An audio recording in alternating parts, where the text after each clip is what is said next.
You'll notice in your student textbook that in the California section, there is an extreme focus on this idea of who is a California resident and who is not a California resident, or who's a California part-year resident. This is one of these concepts where it's extremely important for you to understand the big picture of why it matters, why the California tax law pays so much attention to distinguishing between who is a California resident and who is not a California resident, or who's a part-year resident, part-year California resident. The reason why this is important is because it directly affects the ability of California to collect California income tax. For a California resident, this is the most important and fundamental big picture concept. California resident, you have to pay California income tax. There are some exceptions, but generally speaking, you have to pay California income tax on all of your worldwide income. So if you have investments from other states, or investments even from abroad, but you're a California resident, you have to pay, generally speaking, again there are some exceptions, but you have to pay California income tax as a California resident on your worldwide income.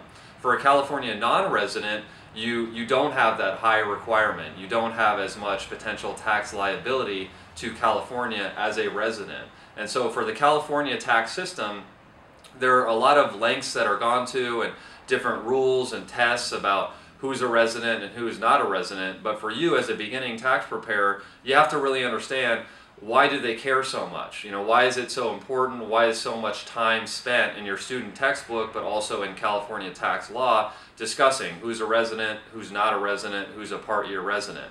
And I want to give you an example of why that's so important in terms of California's ability to collect California income tax. So the two neighboring states for California, or two major neighboring states, are Arizona and Nevada. So let's say that for Nevada, for instance, there's no state income tax. Okay, so Nevada residents don't have to pay any state income tax at all on their income, whereas in California the tax rate goes high quite quickly. The income tax rate, it can get up to 9.6% on only $46,000 of taxable income. Okay, so if you're sitting there and you're saying, I could be a California resident or I could be a Nevada resident, and you have a good amount of income, you're looking and going, okay, well, if I'm a Nevada resident, I don't have to pay any state income tax at all. If I'm California, I'm going to pay 9.6% of my income. And that can be appealing to say, oh, well, I'd like to be considered a Nevada resident, not a California resident.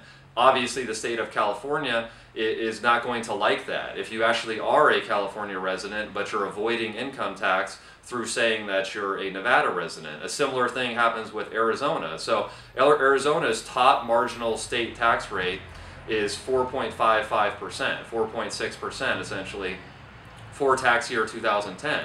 So again, that taxpayer, especially a high earning taxpayer, is going to look at that and say, well, what would I rather pay, 4.6% as an Arizona resident, or 9.6% state income tax as a California resident?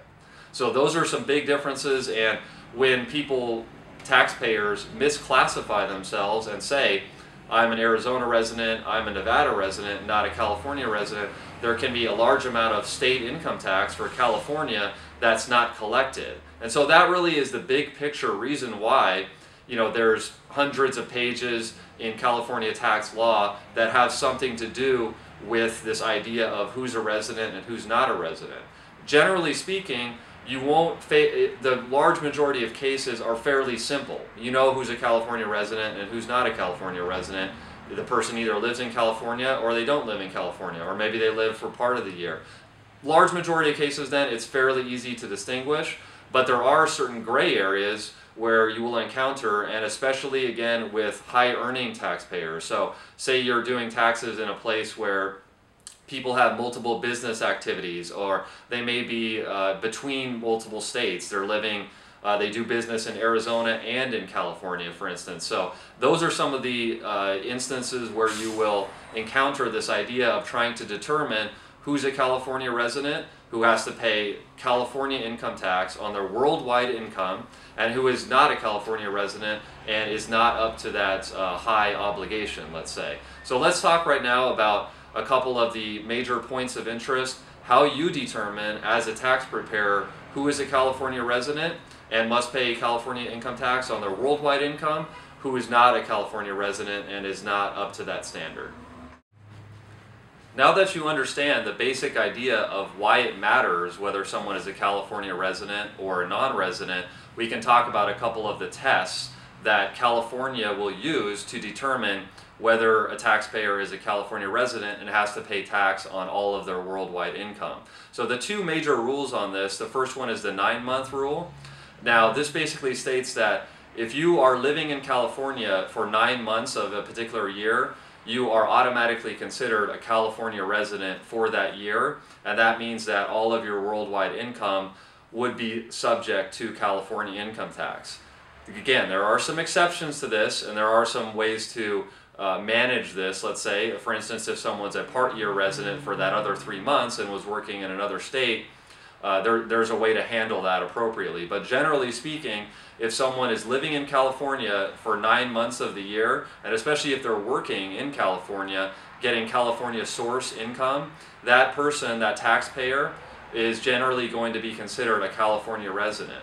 The second test, let's say that the person is not in California for 9 months of the year, but up to 6 months, you can stay in California as a seasonal visitor, or say you're a guest, you know, you're staying at a family member's house in California, or you're a tourist, you know, you're on a 3-month trip to California.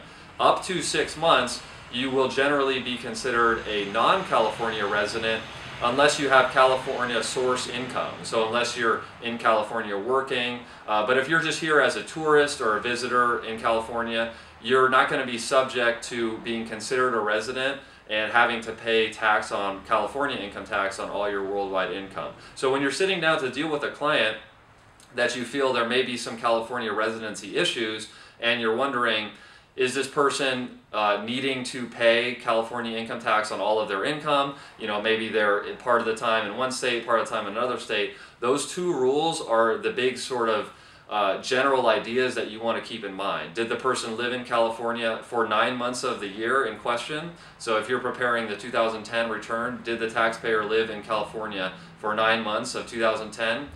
That taxpayer generally is going to be considered a California resident. Let's say that the taxpayer is more of a seasonal visitor, a guest, or visiting family, is a tourist.